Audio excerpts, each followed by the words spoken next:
Hello, elevator community. Welcome to the Elevator Entrepreneur Podcast. My mission is to empower my fellow elevator entrepreneurs in creating your growth plan, which is going to free your time, allowing you to rest easy. I'm your host, Sean Madden. I've had an amazing 35 years in the elevator industry, starting out in the field, managed several elevator companies, started, built, and sold Madden Elevator Company for well over market value, and serving as your NAEC president. I've done a lot in the industry, and now I'm ready to pay my knowledge forward. Let's dive right in. Welcome to the Elevator Entrepreneur Podcast. I'm here with Veronica Querales. How are you today? I'm good, Sean. Thank you for inviting me. Absolutely. I'm so glad you're here. This is exciting. Really enjoy doing these things. And I was excited about having this conversation with you because I've gotten to know you a little bit over the years and you have a lot of energy. And I love communicating with you and having conversations with you and hearing your story. So, why don't you tell us a little bit about how you got in the elevator industry and what brought you to where you are today? So I started very young. The elevators was my playground, to be honest with you. But working in the elevator industry, I started in high school. My Wow. dad used to have an elevator service company and installation in Puerto Rico. That's why when we start. And he told us all the time, if you need money, you need to work. So we clean, we do everything in the company until I was in the management team during my years of high school and college and everything. That's how I started in the elevator industry. But my dad used to work to Westinghouse. He was a technician in Westinghouse, and then he moved to Schindler, and then he opened his own company. That's where he started. And all of us four sisters, he put us to work in the elevator, doing everything that you can imagine. Even installing elevator, we did it. Nice. What's your favorite part about the field journey? I like it, but not too much, to be honest with you. The field, I like more the office and the administrative part and thinking. My other sister were more like field girls, but you always need that knowledge. Yeah. I go now to do surveys at the field and everything with the cabs, and it's good. It's good to have that experience to be in the field, Mhm. and that time was really good to me to understand your product. What do you know about the product that you sell? So, how did the journey go to get you where you are today, running the company and on the board of NAEC? So when I started the company with my dad, I started working with him. And when I finished, I went back to college. I get a college degree in electrical engineer. I have my bachelor in electrical engineer and then business administration. And I have an MBA in international business. Wow. So I prepare myself to be ready in the industry, not only having the experience, but I always think I want to be a business owner or and be an entrepreneur. I always think like that. I never expect to be the princess and that guy that come in there. And no, no, no. I know I love to work and I know that it's going to be like that. My journey going to be a little bit different. So for me, being the board right now is like a dream come true. I never expect that I was going to be selected. I received a call one day and it's Veronica. We want you like some people refer to you and they say, "Oh, what happened over here?" I apply myself and people start voting for me and for supplier director. And I have the interview with Steve Ward. It was a 1 hour interview, very long interview. And he told me, Veronica, usually the people in the first year then never enter in the board, but don't give up because in the second and third year, they're gonna and if you're gonna hear from us about 10 days later, in 3 days or maybe a week, Renee called me, Veronica, you're getting divorced. Oh my God. I would say, what am I gonna do now? That was very surprised. It was a blessing receiving that call because it's like you see your legacy, what you work for very Mhm. hard, that coming true for me. I think it's gonna be a good experience. Absolutely. I'm excited to see what you all are going to do. And, the reason Steve said that is often because a lot of times people start getting involved with NAC when they start hearing about the board. But you've been involved with NAC throughout the years and been part of committees and Women in Motion and a variety of different things. So it's not like people in NAC didn't know you, which I believe is a good reason why you came in so quickly because we saw the value of what you could bring to the board and what you can bring to the members. So congratulations and very excited about that. Looking forward to that next journey. I have a great team with me working. They give me very good support when the first meeting. I feel really good. Perfect. I just wish I could have served on the board with you. That would have been fun, but they they kick you off after 3 years. So you've been running business for a while now. I'm sure you've had a plethora of business opportunities and challenges that hit you.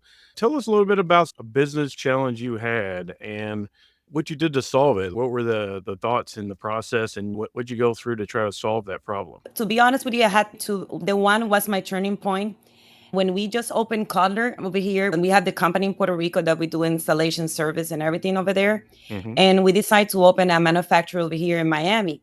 When my dad, we just started the project, he got cancer Mm, and he was very young. At that moment, he was 56. wow. And yeah, and 1 year after he passed away, but it was year that he was to be with me, but at the same time he was trying to run other business and be home in Puerto Rico. It was my turning point when I need to consider closing the company Cutler or keep moving Hmm. forward. Well, sorry to And hear after that. that, Sorry no, to but hear it that. was, so you know what? That experience was a blessing. That's a blessing because when you are under that umbrella of your dad or your parents, it's great experience because you are learning a lot. But you can do a lot of things that maybe you think as good ideas and Hmm. develop yourself and put you in that line of fire that prove you is very good or not. Right. And I think so for me and my sister, what we all crossed that line of fire, literally crossed the line of fire. I was pregnant and I'd say, could I continue or I not continue? What I gonna do? I decide to continue the company. And that was 12 years ago. And here I am. I'm always wishing that he's looking over me. So I feel proud of all the things that you are achieving out of our country, out of Puerto Rico and United States, a Latina, trying to move forward. It's been an amazing road. That was one of my biggest challenge that I consider. I want to be a present mom with my kids and also run the company and try to have a balanced family. All those things for me have been a challenge. And I think I'm doing good. I'm not perfect. Well, none of us are perfect, but you've done a great job, and very proud of you. It's always a journey and a challenge, but sometimes that one thing in people's lives, you know what? It's time to step up and start going that next step, which is what you were talking about. And making the decision and the leap, sometimes making those decisions are hard because, like, your dad had a legacy in what he built in Puerto Rico, and you don't want to give that up, but you also wanted to build your own legacy and your own future. And I'm sure that was some yin and yang about that. It was very tough, not fun at all. Fun is like after I see everything, oh my God. Because I was always in the management position. I run all the company over there in Puerto Rico. At one moment, we have 80 employees in Puerto Rico. And I was more managerial and installation and management, all the personal. When I come over here, it was manufacture. I need to learn how to run the machines. I need to run Mhm. how to cut. We are regulated with code and it's something bad. Why the door is bended? Why the welding is not coming correctly? I remember I cried lifting those doors that are heavy than me. And the person that was helping me, I was their helper. And Mhm. it was very tough and very hard work. I remember, should I continue to work? And maybe I find a job better than this. It was a very tough moment. I remember that I closed and people come after 3 o'clock or after to help me to have the orders ready because in that moment, I don't have the machinery and I don't have anything in that shop. And it was, should I continue? No. I make a promise with my husband and I say, I only ask you 5 years. Give me maybe three to push this business out. If not, we continue and nothing happened. He told me only one promise. When I took money from the house, I remember that. I say, okay, I promise you that. I will maintain the company without touching the budget of the house. And I made it and he's supporting me in this challenge. I come with my kids over here to the house because he's technician and it was kids running around in the shop and everything. And I made it. I survived. Survived. Yeah. It's interesting you were talking about the spikes and the valleys, and we were talking earlier about Ryan Coley, and he sent me this thing one time that had, like, business owner, and it spikes up and, "Oh, it's the greatest day in the world," and then tomorrow somebody's leaving, you're down in the dumps like, "Oh my god, what am I doing? Maybe I don't know what I'm doing. Maybe I need to find another job," and then you find an opportunity to replace that person, and you're like, "Okay, maybe it's not that bad. Things are getting better." So it's like a constant up and down battle with yourself and your emotions and running the business. That's what I think makes entrepreneurs special is the people that push through and they have confidence and they know they'll figure it out. Even when things are down, you push through to try to find that next step that's going to bring you back up. And that's what I love about entrepreneurs and about the people that are shaping our industry. Yeah, it's true. And it's like a roller coaster. Today, sometimes you wake up and you don't want to wake up sometimes and you want to stay in bed and you want to say, no, today I don't want to face that problem that we have. And you need to put your pants on and face it with the best smile that I can do. And I think for me, helped me a lot to have a positive mind always. I say every problem has two sides. A positive side, what I'm gonna learn. Even when a machinery broke and we don't find the solution, it's okay. I know that maybe in 2 months or three, or maybe a month, on 3 weeks, this is gonna be part of the past. Keep Hmm. moving forward. We're gonna find a solution. Slow and steady. Yeah, that's great. It reminds me a little bit. I went to school for electrical engineering and I was an introvert, believe it or not. A lot of people can't believe that.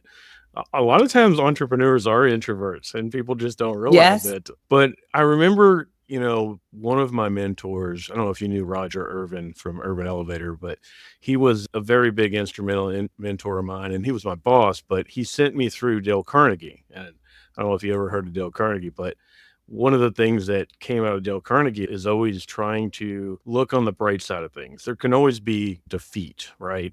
But how are you going to turn that into a positive and figure out how you can make things better and figure out how you can improve the situation? And I think going through that class really helped me understand how to live life even better, how to communicate with people better, because I was an engineer behind the scenes. A lot of times I was an adjuster when I went up in the field and all the way up to adjusting. I loved adjusting in engineering because it's just me in the elevator. You didn't have to deal with people, right? I loved being able to go through that Dale Carnegie course and learn how to turn things into a positive. And I had people later on when I was a manager call me with things like, "Hey, I just blew this elevator controller up." And I'm like, "Are you okay?"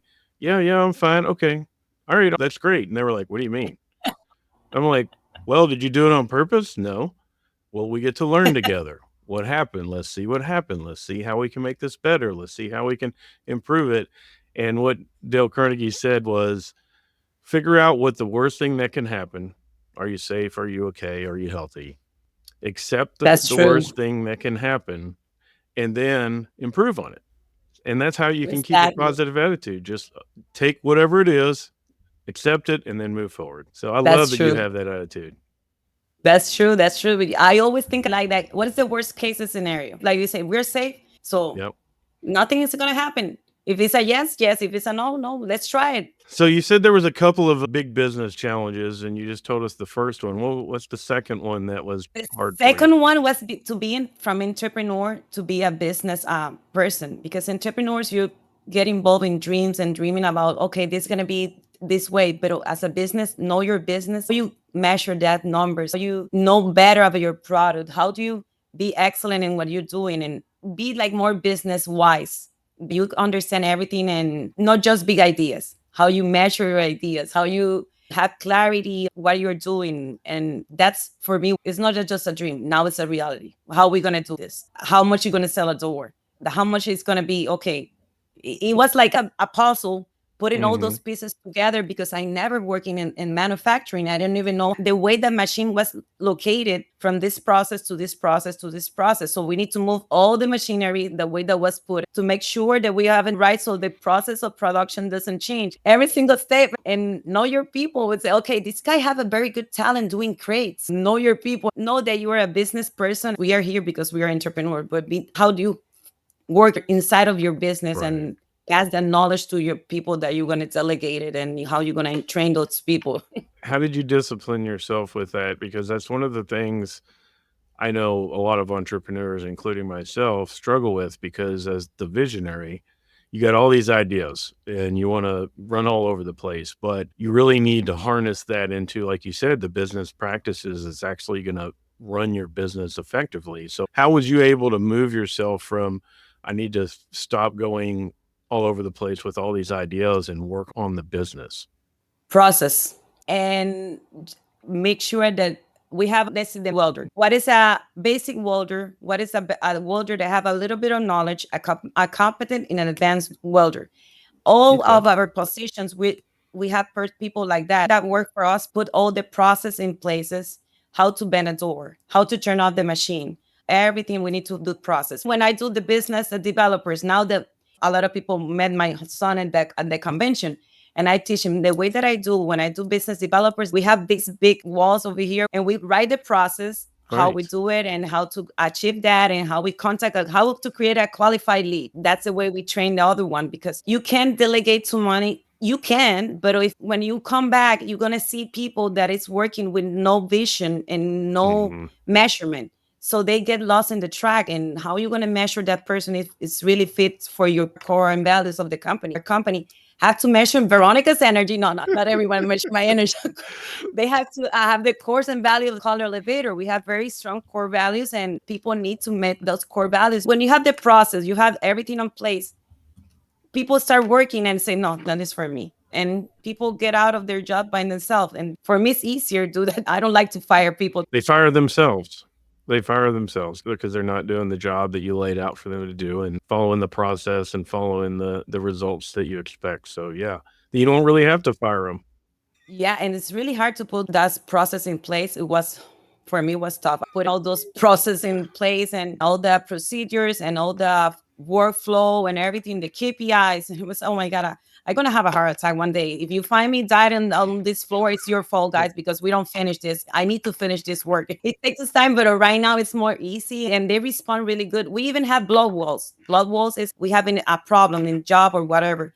And they have how much costs us, and they do the blood wall by themselves. If they have good ideas, we put that in the blood wall too, and that incentive go this how much money we save in those blood walls help us to create the incentive program to the employees. And how much, okay, let's put $10,000. Okay, if we implement and it works like the blood wall cell, I put 5,000 of the revenue in the end of the year. It's the only Payouts. way that Yeah. we can do things like that, because if not, it's hard. It's really hard. Yeah. No, that's a great idea. And it sounds like it's working well for you. And yeah, process is always very important, but it's a constant battle and a constant squeaky wheel. Well, thank you so much for those insights. That was really great to hear. It sounds like you're growing a successful business and you have a lot of great processes and systems in place. What's one thing you would like to leave the listeners with? One golden nugget or something that could really help them? For me, it's be a leader. We as entrepreneurs, we inspire a lot of our employees and we spend a lot of time with our coworkers. Maybe our coworkers spend more time with us than their families. And I think how we can inspire their lives. We have more depression, we have more mental health, we have a lot Hmm. of issues that is not something that's doing good. So we need to care about our employees. For me, my priority is my employees. And the way that I care to my employees, they take care of my customers. They Hmm. know that I love my customers, but my employees come first. And for me, be able to transform their life, to smile, to what happened with you, what you feel like that your numbers are not hitting the numbers they're supposed, what happening, Yeah. and be human. I know the numbers are important. We run everything here by numbers, Hmm. KPI. That's a blueprint to run the company. But besides that, is how you're feeling today. Let's do this. You don't feel too good today. And what is happening? And they came with better attitude to work, and you see that you can impact their life of their kids. Right now, Sean, I live in a legacy. I live in the legacy of my dad. And when people come to me and talk about my dad, what he did for his family, so many sons, I say, oh my God, my dad had so many kids in between here and Puerto Rico, so many companies that work for my dad and know them and come to me and say, thank you. I know your dad. For me, help me to live with Yeah. purpose. And for me, that make my heart full. Of Yeah. course, that reflects in my numbers, that reflects on my turnover of employees are very low. But it's not about that. It's about how we can impact our society. We have Right. so much power as entrepreneurs to make the difference in this world that people have no idea. That's the most important thing that I can say. Of course, the numbers are important, but our people are more important. That's awesome. So be a leader, but not only be a leader, be a human being. Be a Yeah. human to people and try to connect with them on a good way to help them even when their numbers aren't there. So that's great insights and really appreciate your time, Veronica. This was a lot of fun. Thank you for being an entrepreneur, number one, and thank you for making a difference in our elevator industry. And obviously thank you for jumping in to NAEC to be on the board and help support our members in our industry moving forward. I love my industry. I love what I do. I enjoy so much the conventions. For me, it's like this is my time. This is my time to Yeah. have fun, to get out of my routine. And thank you so much for being so kind, everyone over there, and give that warm welcome to my son to the industry. I'm very happy and I feel very proud to be part of this industry. I think John Paul's going to do some great things. I'm excited to see what he does next. It's Veronica and steroids. So get ready. Yeah. Well, thanks a lot. And you have a great day, Veronica. And tell John Paul I said have a great day as well. Thank you. Take care. Thank you for listening to the Elevator Entrepreneur Podcast. I truly hope this information helps my fellow elevator entrepreneurs to build your growth plan so you can free your time, allowing you to rest easy. If you need help getting your elevator business organized for growth, I've created tools and templates inside my favorite business operating system that you can access for free. Plus, you can have a 30-day free trial of the software. Just head over to elevatorstrategichub.com/EBOS. That's /EBOS to get your free access, or you can click the link below. Thanks again. I'll be back next time with a brand new episode on the Elevator Entrepreneur. Until next time, stay safe out there, and I will continue to empower my fellow elevator entrepreneurs.